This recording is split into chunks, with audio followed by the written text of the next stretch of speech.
Why, hello there, YouTube, and welcome to a Revolting review. Another catch up again. I'm reviewing Black Phone 2.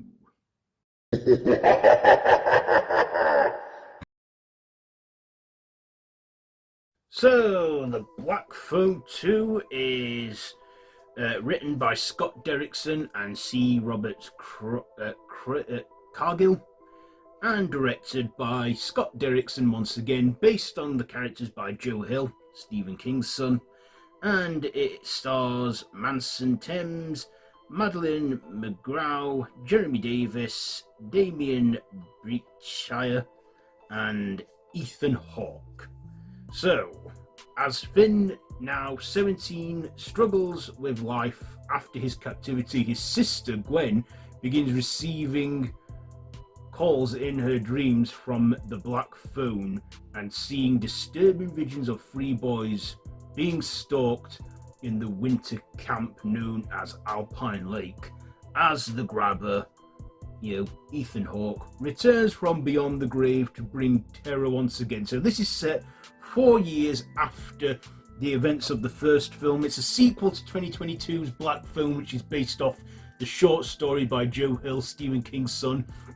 And in this is not based on any book or source material. This is purely written with the characters in there. Because of the success of the first film, they thought, let's make a sequel. And you know what? I thought this was actually quite a well done sequel. Yeah, it had everything I'd expected from the trailers. And also I thought, that the first one had supernatural elements in there with the kids contacting Finn through the Black Phone. Sure, let's bring the grabber back as a supernatural entity, and they do that. So in this, we also get a bit of a backstory with the grabber. We actually find out his name is, in fact, Wild Bill. Or, Billy. As the kids from the Visions carve it in on the ice, Wild Bill. And we get a phone booth again with a black phone in it where the grabber is taunting Finn and his sister Gwen. For all this, we already established that his sister Gwen had some sort of psychic vision that she inherited from their mother. And in this, she brings it to full tuition where she has these visions of these three missing kids buried within the lake that's frozen. And also, I thought there was one scene in there where I was like, has the grabber been taking a few notes from Freddy's book with the nightmares and that thing? But yeah, I like that they got all the the cast from the first movie back, including Ethan Hawke as the antagonistic grabber. I don't think I've seen Ethan Hawke in a horror sequel. I've definitely seen him in sequels in the Before trilogy, but returning to a horror role, because Ethan Hawke actually didn't really like horror movies, or doesn't like horror movies, I don't know, but horror wasn't his forte, but he returned in this one to be the grabber, and you know what? He did a great job. Of course, the grabber, have him supernatural this time, have him be up there with probably among the many other supernatural killers out there like Freddy, Jason, Michael, what have you. Sure, I like the mask that the grabber wore. Still that same chilling mask, only when he removed it this time, he revealed gruesome, bloody stuff as well. Also, this one, they really upped the gore in this as well. The gore and the violence and the horror. In fact, so much that this one was up to an 18. The first one I watched being a 15. This one, they upped the ante by making it an 18. And you know what? I thought, sure, gory, this the better. This is what a horror sequel should have. Some more gore in there. They should up things a bit. And they do that. This is probably what I expected from a sequel and a bit more. Was it as good or better than the first one? Well, the first one kind of was like static. It was always mostly a good portion of it was confined to the basement where Finn was being imprisoned by the grabber. But this one, they go out to a different location, to a snowy, wintry landscape. And I thought, change of place and that, it worked, I thought. Also, we get a bit of a backstory into the grabber, that they called him Wild Bill, and he was a maintenance guy at this camp that they go to investigate these strange visions that Gwen keeps having. We also get a little friend who sort of serves as a bit of a love interest to Gwen, called is it yeah, Ernesto. Yeah, he's alright in it. Doesn't really do much there. But I also like our kid actors in this. Our kid actors did a great job. Manson Thames, is that his name, has been making it quite big in Hollywood, as of this, from doing the first Black Phone to, starring alongside Gerard Butler in the How to Train Your Dragon remake, to that upcoming, you know, romantic drama, Regretting You, that doesn't really interest me, but he's in that with a few big names, McKenna Grace, Dave Franco, Alison Williams, and that. Scott Eastwood. Yeah, I think he's got a bright future ahead of him. He's about, what, how old is he? He's about 18. And yeah, I think he's got a good, promising career behind him. And also Madeleine McGraw. McGraw, is that her name? Playing his sister Gwen.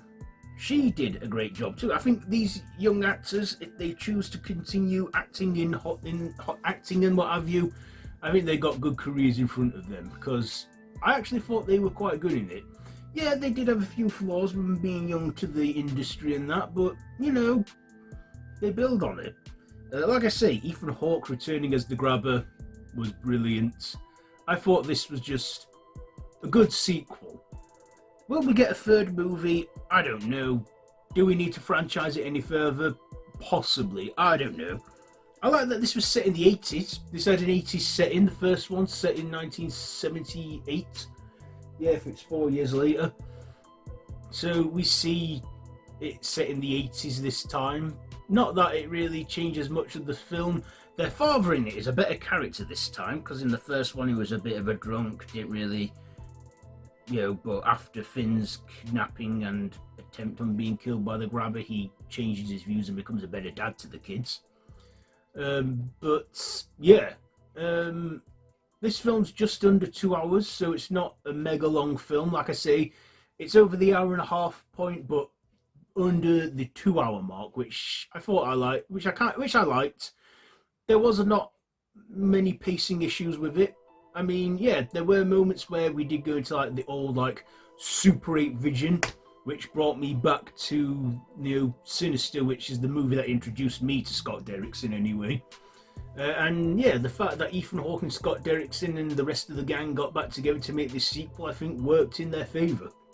So this is definitely not the worst horror film of this year. I'm going to definitely put it up there as one of my best horrors of this year when we get to the end of that year. But Black Phone 2. Yeah, I enjoyed it, and it had some good stuff going for it.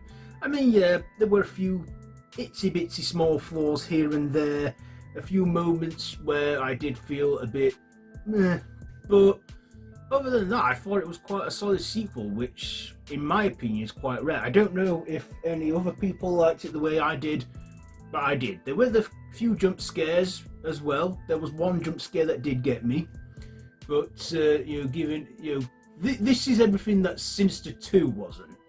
Sinister clearly proved it was a one and done deal. Black Phone, though, yeah, I actually thought this was a decent one. So, ratings. What will I rate Black Phone 2? You know what? I will give it 4 stabs out of 5 because I was impressed by this. Yeah, 4 stabs out of 5 for Black Phone 2. I mean, I did review the first one when that came out 2 years ago, so that's somewhere on my channel. But yeah, Black Phone 2, I thought it was a good one. So, what did you think to it? Did you enjoy it the way I did? Did you think it was predictable as hell? I mean, I thought it was as well, which is what took away from it giving it 5 stabbings. But still, yeah. Anyway, be sure to like, share, comment, subscribe, hit the notification bell. Feel free to share with your friends, and I'll be seeing you soon. So until next time, don't have nightmares.